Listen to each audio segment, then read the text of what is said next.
Readers who opened the New York Times Magazine on the morning of January 15th, 1995, learned something surprising and sensational.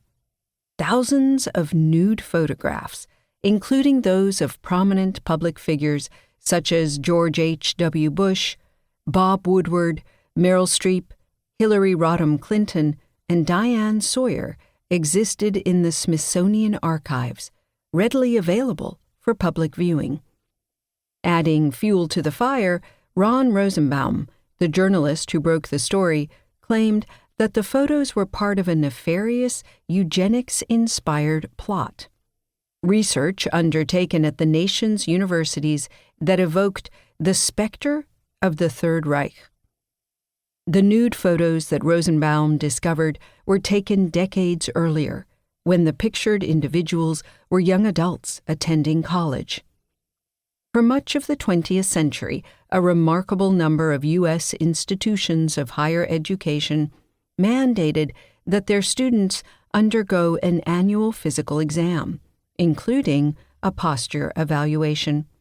By the mid-20th century, most schools had adopted camera photography to assess human posture, requiring students to pose nude or semi-nude for the pictures. What had become a ritual on nearly every college campus in the United States would come to an end by the early 1970s. Written 20 years after the closure of these programs, Rosenbaum's piece sparked outrage among alumni across the nation, placing university administrators and lawyers on the defensive. Soon after the exposé, most of those named and even unnamed universities and colleges ordered their archivists to destroy institutional holdings related to the practice. Within a matter of months, decades of recorded history had either been shredded beyond recognition or gone up in smoke.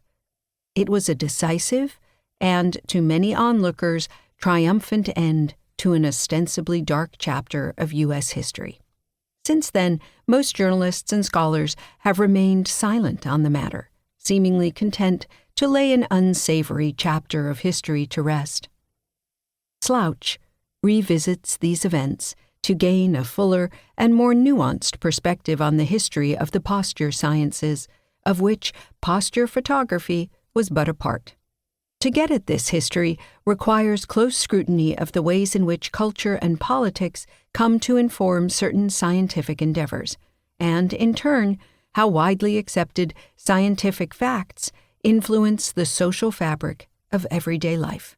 It requires adopting a critical stance when faced with seemingly self-evident claims, such as Rosenbaum's portrayal of mid-century posture examinations as bizarre, a pseudoscience even.